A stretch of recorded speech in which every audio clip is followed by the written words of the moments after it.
امریکی سینٹکام کی سعودی افواج کے ساتھ مل کر ایرانی ملیشیاؤں پر حملوں کی تصدیق۔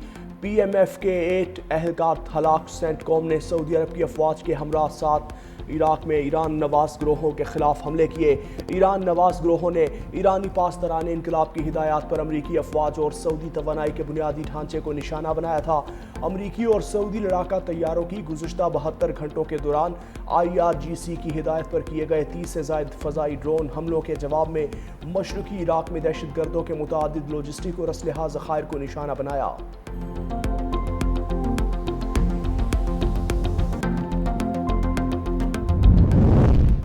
امریکہ ایران مفاہمتی یادداشت کی بحالی کے قریب پہنچ گئے۔ پاکستان، مصر اور قطر کے مذاکرات کار آبنۂ ہرمز میں آمد و رفت کا نظام چلانے کے طریقہ کار پر کام کر رہے ہیں۔ امریکی میڈیا کا بڑا دعویٰ۔ ایک عرب عہدیدار کے حوالے سے لکھا کہ ایران کا خیال تھا کہ اسلام آباد MOU کو آبنۂ ہرمز پر وسیع اختیارات مل گئے، لیکن امریکہ اس تشریح سے متفق نہیں۔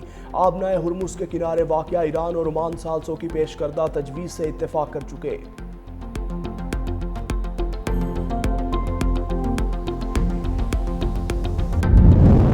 کوئی مجھے نہ بتائے کہ ہمیں کیا فروخت کرنا چاہیے۔ امریکی صدر ٹرمپ نے ترکیہ کو F-35 طیاروں کی فروخت پر اسرائیل کا اعتراض مسترد کر دیا۔ ترکیہ اور اسرائیل ایک دوسرے کو پسند نہیں کرتے، لیکن ترکیہ عظیم اور طاقتور ملک ہے۔ ان کے پاس بہت بڑی طاقتور فوج اور عسکری قوت موجود ہے۔ ترکیہ ہمارا عظیم ساتھی رہا ہے۔ صدر اردوان نے شام میں بہت اچھا کام کیا۔ میڈیا سے گفتگو میں کہا، نیتن یاہو مجھے جنگ میں پھنسائے رکھنا چاہتے ہیں۔ نیتن یاہو ایران کی جوہری سرگرمیوں کا مجھے نہیں، دنیا کو بتائے۔ امریکہ کی اس پر گہری نظر ہے۔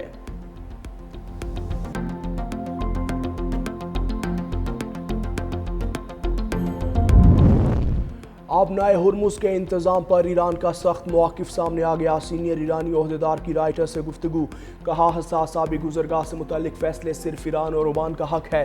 تہران کسی تیسرے ملک کے کردار کو مسترد کرتا ہے۔ امریکہ اور سعودی عرب پر عمان کے ذریعے مشترکہ انتظام کا دباؤ ڈالنے کا بھی الزام۔ ایران نے واضح کیا کہ آبنائے ہرمز کے داخلی راستے اور خارجی راستے کے اہم حصے پر اس کا کنٹرول برقرار رہنا چاہیے۔ 50-50% مشترکہ کنٹرول کا فارمولہ ایران کے مفاد میں نہیں۔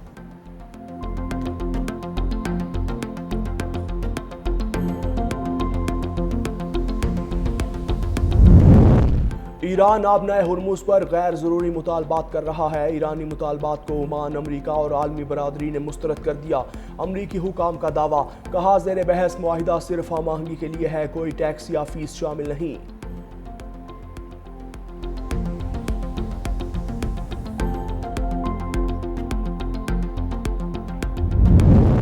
ایرانی جہاز پر حملہ غیر ارادی تھا۔ یوکرین نے بحیرہ کیسپیئن میں ایرانی جہاز پر حملے کے معاملے پر یو ٹرن لے لیا۔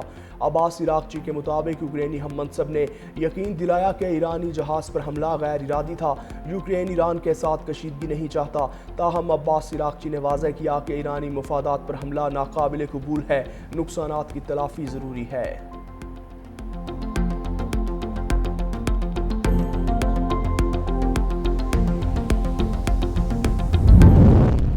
عالمی منڈی میں ایک بار پھر تیل کی قیمتوں میں اضافہ۔ خام تیل $2 فی بیرل مہنگا۔ غیر ملکی خبر رساں ادارے کے مطابق امریکی خام تیل ذخائر میں کمی کے باعث قیمتوں میں اضافہ ہوا۔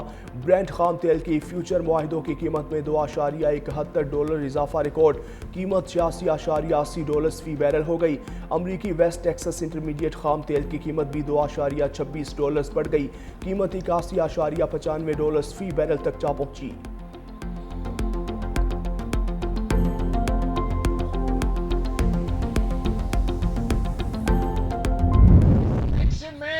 ان کا کوشش یہ ہے میرپور کے ووٹ پہ، کوٹلی کے ووٹ پہ ان کو ڈاکہ ڈالنے کی اجازت دیں گے، تو یہ ان کی بھول ہے۔ اب نے دگنی محنت کرنا ہے۔ جو دھاندلی کے کوششیں ہیں ان کو ناکام کرنے، اور ان کا یہ پلان ہے، یہ چاہتے ہیں جو زور زبردستی اور چور دروازے سے حکومت بنانا چاہتے ہیں، گولیاں چلا کے حکومت چلانا چاہتے ہیں، ان کا یہ پلان ہے کہ دباؤ آزاد کشمیر کو، خوف پھیلاؤ آزاد کشمیر میں، تاکہ لوگوں کا تعداد کم ہو۔ جتنے لوگوں کا تعداد کم ہوگا اتنا آسان ہی ہوگا ان کو دھاندلی کرنے کے لیے، اتنا آسان ہوگا ان کو زور زبردستی اپنا حکومت بنانے کے لیے۔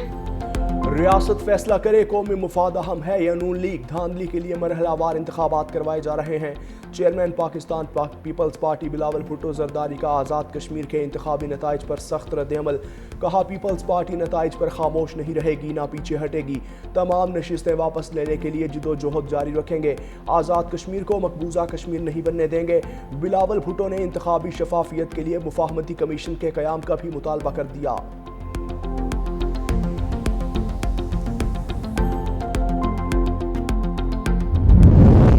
میں مسلم لیگ نون کو بہت زبردست شاندار کامیابی عطا فرمائی۔ میں آزاد جموں کشمیر کے عوام کو، میرپور کے عوام کو، کوٹلی کے عوام کو، بھمبر کے عوام کو دل کی گہرائیوں سے مبارکباد دینا چاہتی ہوں کہ انہوں نے بہترین فیصلہ کیا، انہوں نے اپنے بچوں کے بہترین مستقبل کا فیصلہ کیا، انہوں نے اپنی ترقی پر مہر لگائی۔ الیکشن کا فیصلہ ریاست نہیں بلکہ عوام کرتے ہیں، سیاسی بیانات اور رونے دھونے سے کامیابی نہیں ملتی۔ وزیر اعلیٰ پنجاب مریم نواز کا بلاول بھٹو کے الزامات پر جواب، کہا پیپلز پارٹی کو شکست کھلے دل سے تسلیم کرنی چاہیے۔ بلاول بھٹو اپنی کارکردگی اور بیانیے پر توجہ دیں۔ وزیر اعلیٰ پنجاب نے سندھ میں امن و امان، صفائی اور ترقیاتی کاموں پر بھی سوالات اٹھا دیے۔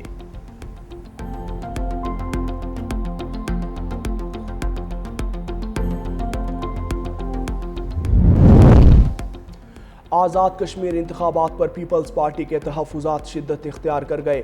لاہور میں پیپلز پارٹی رہنماؤں کی نیوز کانفرنس، حسن مرتضیٰ نے الزام عائد کیا کہ پیپلز پارٹی کی جیتی ہوئی نشستیں چھینی گئیں، پولنگ کے روز کارکن کو شہید کیا، متعدد پولنگ سٹیشنز پر عملے کو یرغمال بنا کر دھاندلی کی گئی۔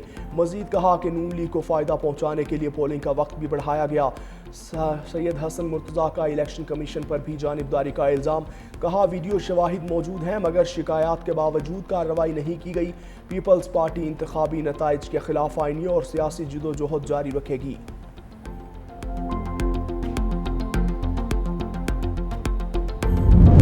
فورسز پہ حملے کر رہے ہیں لوگ، فورسز کے نوجوانوں کو شہید کر رہے ہیں، کیا ان کے ساتھ ڈائیلاگ ہوگا یا نہیں جی؟ میرا نہیں خیال کوئی ڈائیلاگ ہوگا۔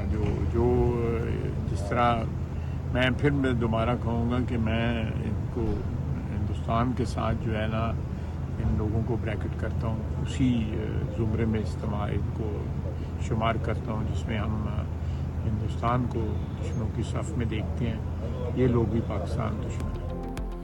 خواجہ آصف نے کشمیر میں احتجاج کرنے والوں کو پاکستان دشمن قرار دے دیا۔ وزیر دفاع نے کہا کہ کشمیریوں کے ساتھ کوئی ڈائیلاگ نہیں ہوگا، میں ان لوگوں کو ہندوستان کی صف میں دیکھتا ہوں، یہ لوگ بھی پاکستان کے دشمن ہیں، میرے خلاف جو باتیں کر رہے ہیں مجھے کوئی غرض نہیں۔